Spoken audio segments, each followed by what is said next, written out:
Assalamualaikum warahmatullahi wabarakatuh. Perkenalkan, nama saya Dede Julia dengan NIM 2020-122-1148. Baik, di sini saya akan menjawab pertanyaan dari Bu Rina Maratasari. Untuk nomor 1, apa itu Key Performance Indicator? Menurut para ahli, Key Performance Indicator memiliki banyak arti sebagai berikut, bisa dilihat. Tapi untuk kesimpulannya, dalam hal ini, kita dapat menyimpulkan bahwa secara umum, arti Key Performance Indicator adalah suatu parameter yang digunakan suatu perusahaan berdasarkan pada penilaian dan data yang kesimpulan difungsikan sebagai bahan perumusan strategi yang tepat bagi suatu sistem organisasi dengan tujuan untuk mencapai kesuksesan dalam organisasi atau perusahaan itu sendiri. Oleh karena itu, sangatlah penting artinya bagi perusahaan. Paling tidak, dengan adanya Key Performance Indicator, maka perusahaan akan selalu mengevaluasi diri, tidak hanya tentang kuantitas untuk mendekati target, tapi juga bagaimana perusahaan bisa melihat kompetensi masing-masing jajarannya. Berikut adalah contoh-contoh Key Performance Indicator untuk berbagai bidang. Ada bidang produksi, keuangan, marketing, dan lain sebagainya. Dari contoh-contoh di atas bisa kita lihat bahwa ada yang menjadi penilaian akhir dalam Key Performance Indicator. Penilaiannya adalah jumlah nilai yang dihasilkan. Nilai ini yang kemudian akan bisa jadi tolak ukur perkembangan dalam suatu perusahaan. Nomor 2, bagaimana apabila perencanaan tidak berjalan sesuai rencana? Baik, di sini saya memiliki 3 cara bijak untuk menyikapi target yang tidak sesuai dengan realita. Untuk yang pertama yaitu jangan fokus ke satu hal. Di sini itu dimaksudkan seperti meskipun rencana kita sudah matang sekalipun, terkadang berjalan di luar yang kita bayangkan, bisa karena faktor internal atau kesalahan kita sendiri. Jadi, cara menyikapinya yaitu kita memang harus menyusun rencana cadangan.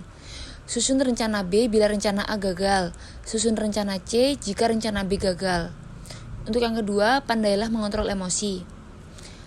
Di sini dijelaskan bahwa tanamkan juga di benak kita bahwa manusia memang hanya bisa berencana, hadapi kenyataan dan hidup secara teratur dan tidak gampang emosi.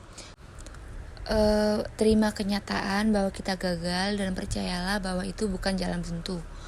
Untuk yang ketiga yaitu kegagalan hanya keberhasilan yang tertunda. Mungkin jawaban ini cukup klasik, tetapi jangan pernah tinggalkan pepatah ini, sebab orang sukses percaya dan meyakini sehingga bisa membuatnya tetap bersemangat. Pikiran jernih dan open mind seperti ini memang perlu kita tanam. Kita bisa melihat hal-hal sebagai kesempatan baru, sebab jangan-jangan hal lain itulah yang justru paling kita sukai. Untuk nomor berikutnya yaitu nomor 3, apakah peran MSDM publik sangat signifikan untuk peran perusahaan? Jawabannya iya.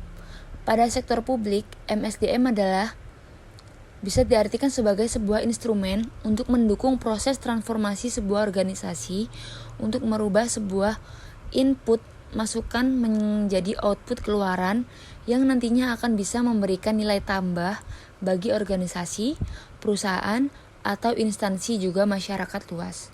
Dengan memiliki manajemen SDM yang terorganisir, upaya perusahaan dalam mencapai target organisasi akan menjadi lebih mudah untuk bisa dicapai. Oleh karena itu, setiap perusahaan disarankan untuk memiliki manajemen SDM yang positif, baik sejak saat proses rekrutmen pekerja hingga melakukan pemberdayaan SDM yang telah bekerja di perusahaan tersebut. Untuk nomor 4, apa yang akan terjadi apabila perusahaan tidak menerapkan MSDM dalam pengorganisasiannya? Apa ada dampak bagi perusahaan itu sendiri? Jawabannya yaitu salah satu faktor penting yang menjadi inti dari perusahaan adalah sumber daya manusia yang mumpuni. Tanpa adanya koordinasi antara sumber daya manusia yang ada, akan terjadi dampak-dampak buruk. Berikut adalah 5 dampak yang terjadi jika perusahaan mengabaikan resiko manajemen sumber daya manusia. Untuk yang pertama, efektivitas dan efisiensi menurun drastis. Untuk yang kedua, tidak ada struktur organisasi yang jelas. Untuk yang ketiga, pengeluaran perusahaan membengkak. Untuk yang keempat, kesejahteraan karyawan akan terganggu. Dan yang kelima yaitu sistem pengelolaan masalah yang kacau. Untuk yang terakhir yaitu nomor 5, apa yang menjadi tolak ukur dalam pemberhentian karyawan? Di sini sebenarnya jawabannya sangat banyak. Untuk nomor 1, di sini disebutkan kinerja karyawan yang tidak memuaskan. Nomor 2, perilaku yang tidak dapat diterima. Nomor 3, perusahaan mengalami pailit. Nomor 4, karyawan meninggal dunia. Yang kelima, karyawan memasuki usia pensiun. Baik, kurang lebihnya saya mohon maaf. Wassalamualaikum warahmatullahi wabarakatuh.